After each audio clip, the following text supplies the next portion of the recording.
Ang gawin sa ground beef. Yan mga kaibigan.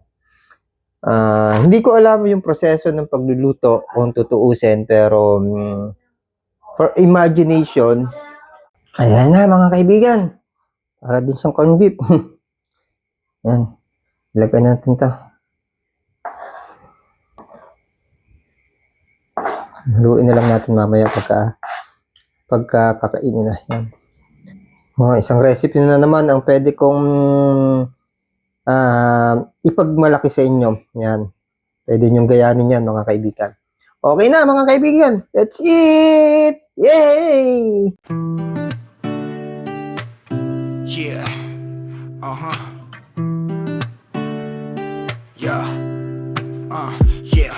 Yeah. Mula sa realidad na buhay ng mga Pilipino, hindi mawawala ang usapang pagkain. Kaya naman kasama ko ito sa aking pinakita, para maalala mo kahit nasa malayo ka at wala sa Pinas, hindi mo mamimisa yung mga kulturang naiwan. Philippine Reality ang channel mong puntahan, siguradong ngingiti ka sa iyong alaala ng iyong nakaraan, dahil ilalapit ko sa'yo ang Pinas na sa kabilang dulo ka man ng mundo, kabayan. Lahat ng ugaling gawain noon at ngayon ng mga Pilipino, ipakikita ko sa'yo. Parang nandito ka rin lang. Wala sa malayo ang utay-utay na pagbabago sa bansa mong naiwan. Ipapakita ko rin sa'yo. Ano mang balita, update kita, dahil na mga mahalaga ito sa'yo. Dahil Pilipino ka sa isip at puso, Philippine Reality, asahan mo iyo, itong kaibigan, at maghahatid ng mga alaala, kultura at higit sa lahat, mga nangyayari. Yeah, yeah. Sigurado nangingiti ka sa iyong alaala ng iyong nakaraan, dahil ilalapit ko sa'yo. Hello guys. Meron tayong bagong iluluto. Ito ang gagamitin nating pan.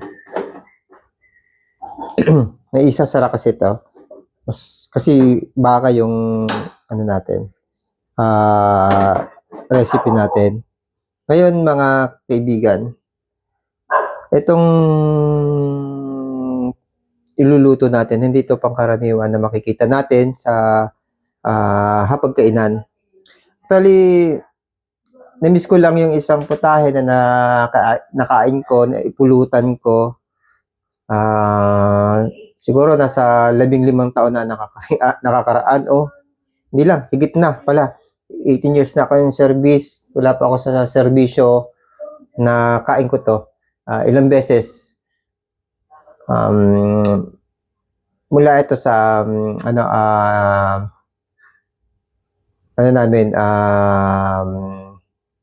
farm health fair. Isang uri ng bird o itik. Ang ginawa niya, tinadtad siyang maigi. Pinino niya, parang giniling pero kasama yung buto. Masarap siya, sinangkot siya lang niya sa bawang, sibuyas, luya, asin, paminta. Doon lang. Parang traditional na pagkain na sinasangag hanggang sa maluto.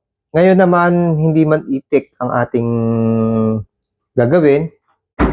Naisipan kong gawin sa ground beef. Yan mga kaibigan.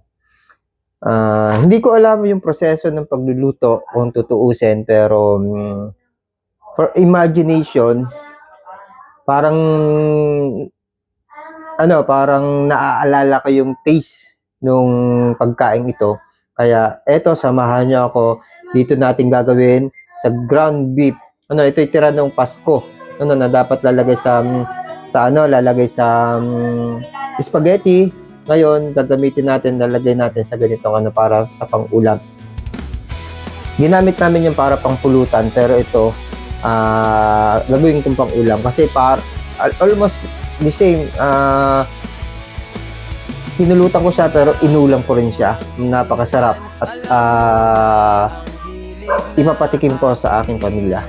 Tara, samahan niyo ako.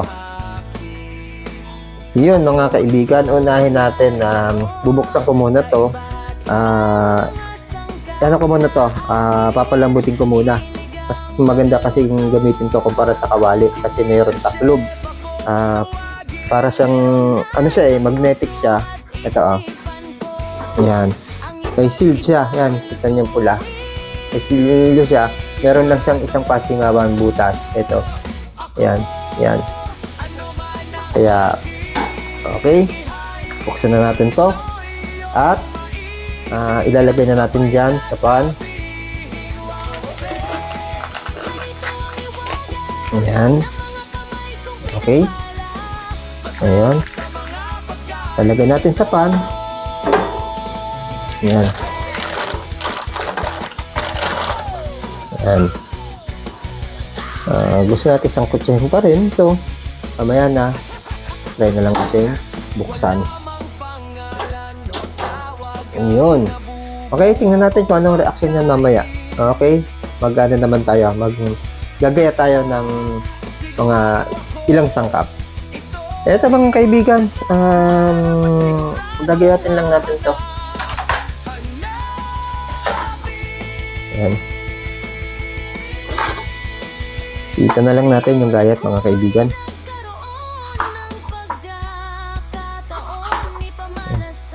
Unahin na natin tong sibuyas. Siyang nasa tabi. Kahit alin dyan mauna, pwede.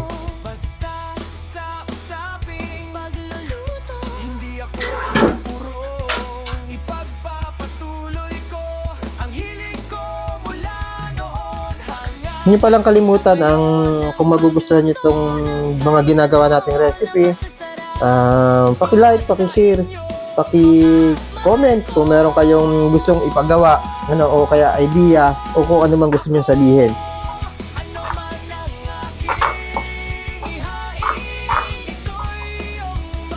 Hindi po tayo professional pero hindi tayo chef pero yan nga.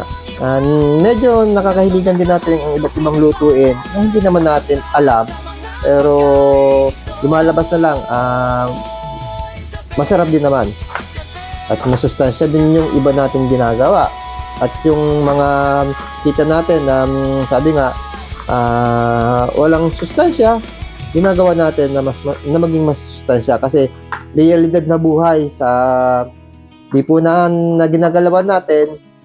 Kaya nga, sabi na bagong lifestyle natin, madali tayo magkasakit dahil doon sa lifestyle na meron tayo. Yung mga pagkain na may preservative na easy to cook o ano man, iniinit na lang, instant siya, kulang ng sustansya, doon natin nakukuha yung sakit, gagawin natin, lagyan natin ng sustansya, lagyan natin ng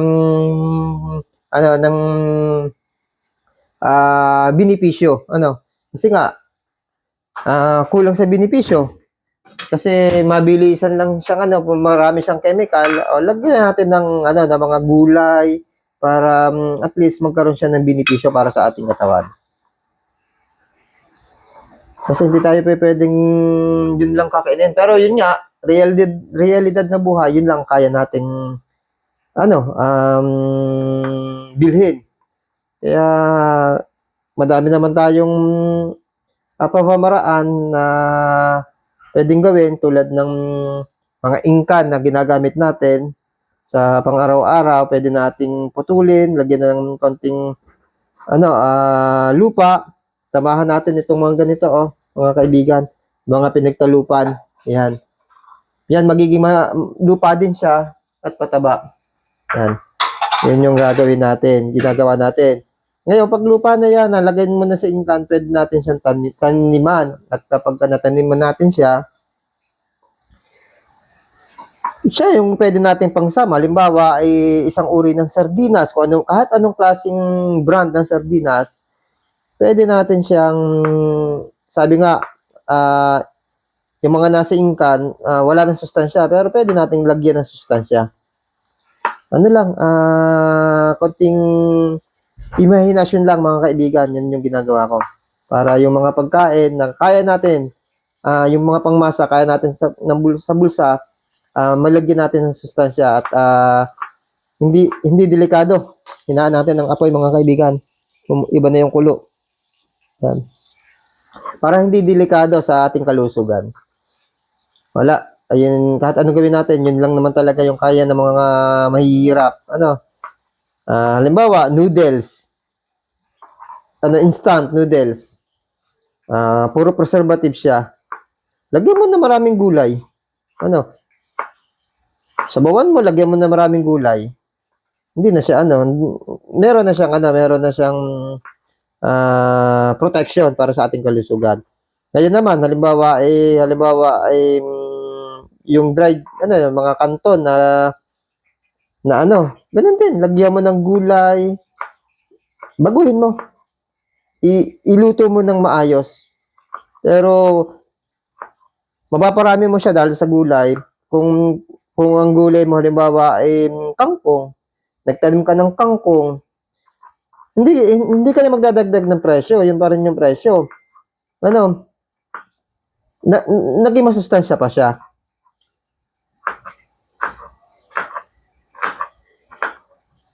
Pag mga ganitong mga kaibigan, ganitong mga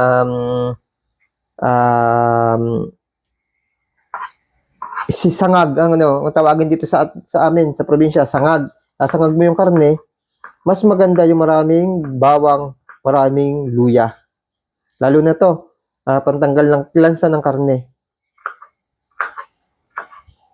So, sa mga susunod mga kaibigan, ang mga gagawin natin mga recipe, yung mga ingkan, o kaya basta yung mga may preservative. Papakita natin, bibigyan natin ng idea yung mga kaibigan natin na pwede namang kung yun lang talagang kaya ng natin, na mabigyan ng sustansya, mapaganda yung ating pagkain.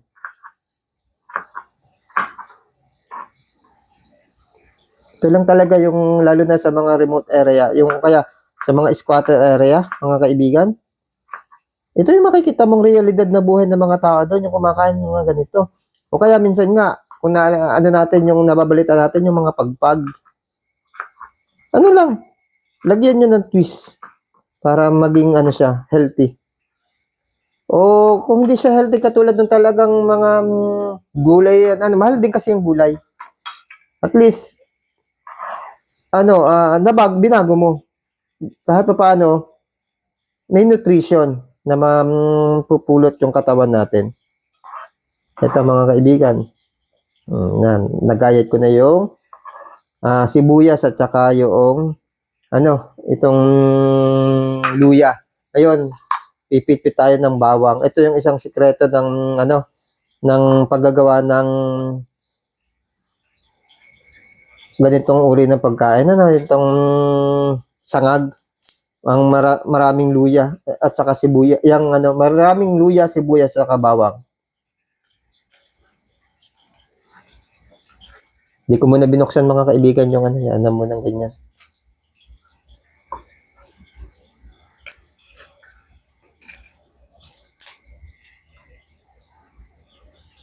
Ito mga kaibigan, sama-sama lang to, sasangkutsa mo lang to.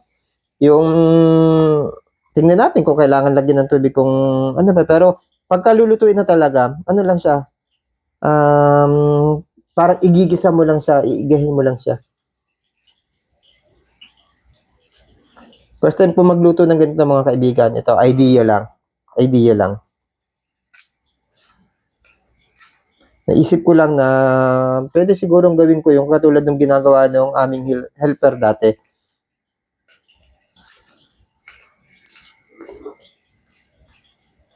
Kala ko dati, yung helper namin, pag nagluluto ng ganon, tinatamad ng tanggalin ng buto. Hindi ko alam kung saan niya natutunan yon. Pag pala may buto, may benepisyo din, yung calcium, nakukuha pala natin sa mga buto-buto. Kaya okay din pala yung kumain ako dati na may buto. Hindi naman siya nakakabitig sa lalamunan. Pino talaga, pero pag pino niya mga kaibigan hindi siya giniling. Tinadtad lang siya ng gulok.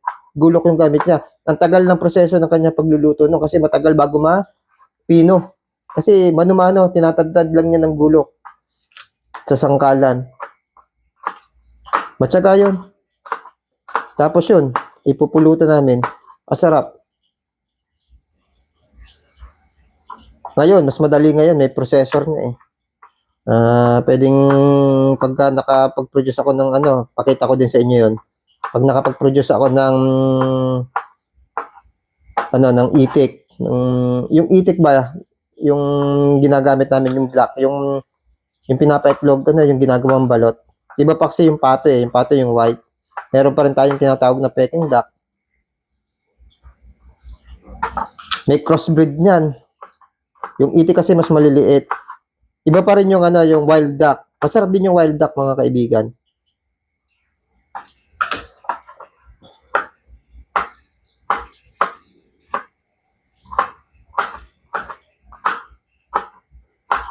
Nakakasawa na yung mga sarsa. Pangsarsa kasi yan. Lalagay sa yan? Sa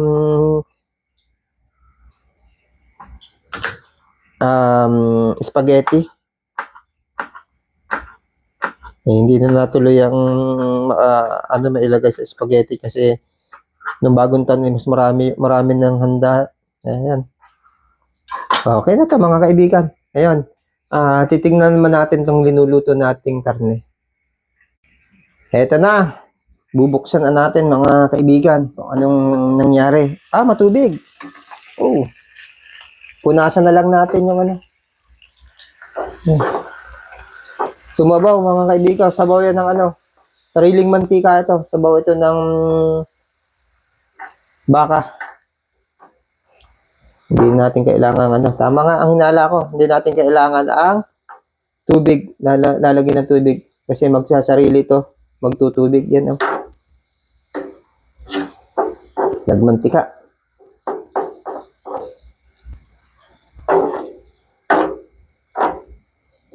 Yan. Ano lang natin. Halu-haluin lang natin. Tapos saraduhan ulit natin. Dinurog lang natin. Parang namimiss ko talaga yung ng itik.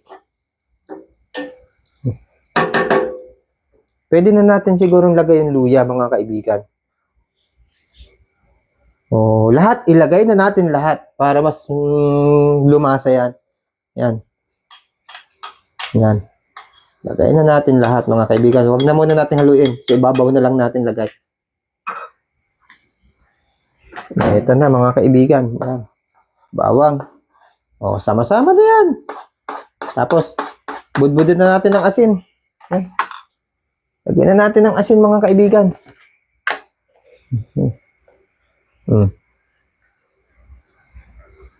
Yan. Taktakan na rin. Ito, may chili plate tayo, sili. Lagyan na natin din ng para may konting talab. Yan. Okay. Tapos, paminta.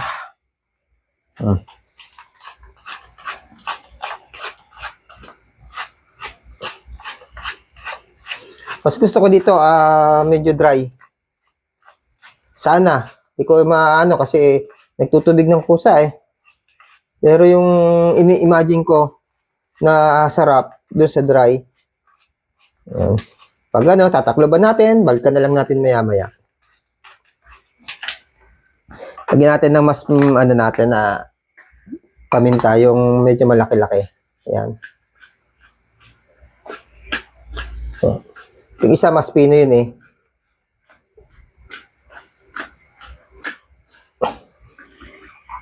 Masarap din siguro to, mga kaibigan, kung meron tayong yung last. Wala lang ako ngayon, wala lang ako. Kung lalagyan natin ito ng yung talbos, yung dahon ng sibuyas, yung ginayat-gayat, ilagay natin, tapos meron tayong celery pa. Siguro napakasarap lalo niyan. Sa susunod, mga kaibigan, gagawin natin yun kasi ang recipe nito, naghanap lang ako sa rep namin at sa paligid ko dito sa kitchen kung ano yung pwedeng pagsama-samahin at gawing ulam ngayon. Wala kasi akong idea na gagawin ko ito. Naisip ko lang na meron doon natira sa rep na karning baka. Nagtingin ako dito, mayroong luya, may sibuyas, mayroong bawang, may chili plates, tapos may paminta, may asin. sige, naisip ko na lang, pagsama-samahin na lang. At nagka-idea ako, naisip ko, yung dati kong nakaing itik. Eto na. O yan. Balikan na lang natin mamaya, mga kaibigan. Eto, mga kaibigan, bubuksan na natin yung ating linuluto na, na baka. No, ito ay, ang sinangag na baka. Iyon.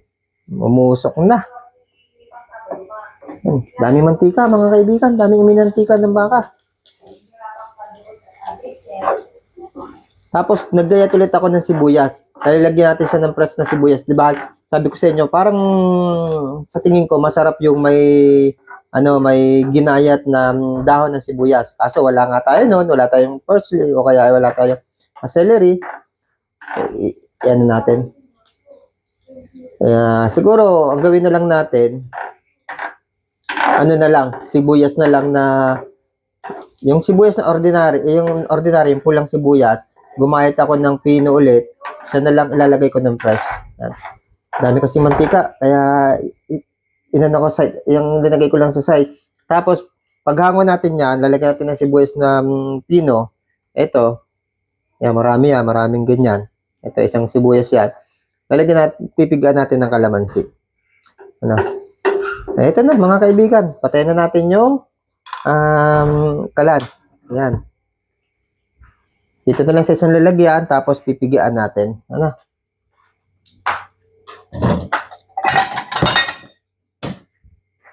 Ito natin ilagay. Dahan-dahan kasi titiwarik ito eh. Dahil yan, dito. Patong natin. Pinatong ko dito. Yan. Ayaw ko kasi ng madaming mantika.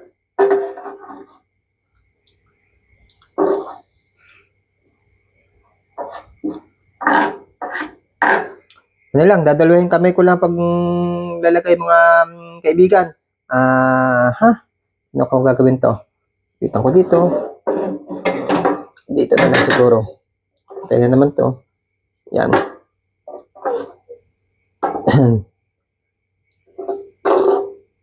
Ako na lang. Yan na lang.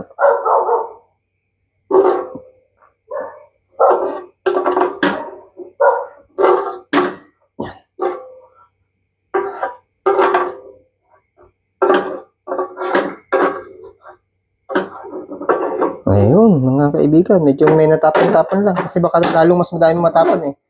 Okay na, mga kaibigan. Eto na. Uwan. Okay. Ayan na, mga kaibigan. Para din siyang corned beef. Yan. Ilagay natin to. Haluin na lang natin mamaya pagka kakainin na. Yan. Lagay na natin ang ating salain natin para hindi kasama ang buto. At pwede na tayong kumain. Yan. Ito na lang. Sabi ko, mamaya na lang natin para magandang tingnan. Pero hindi naman makakain yung ganda eh. Haluin na natin. Okay, haluin na natin. Halo.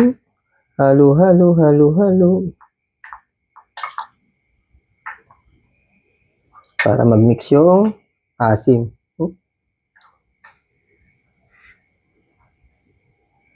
Alam ko, may garlic ako dito, mga kaibigan eh. Saka yung garlic namin. May powder garlic ako dito eh. Hindi ko alam kung saan nailagay ng aking asawa. Sarap sana yun. Sarap sana nung kung makikita ko yung garlic. Ito mga kaibigan. Powder garlic. Sarap yan. Lagyan muna natin dito. Eto na po. Yan natin. Powder garlic powder. Yung. Okay. Napipil ko lang na masarap. Napipil ko lang na masarap, mga kaibigan.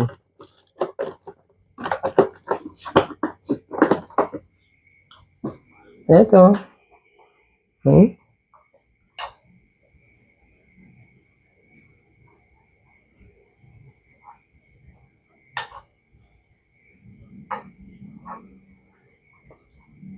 Isang recipe na naman ang pwede kong ipagmalaki sa inyo. Yan. Pwede nyong gayanin yan, mga kaibigan. Okay na, mga kaibigan. That's it! Yay!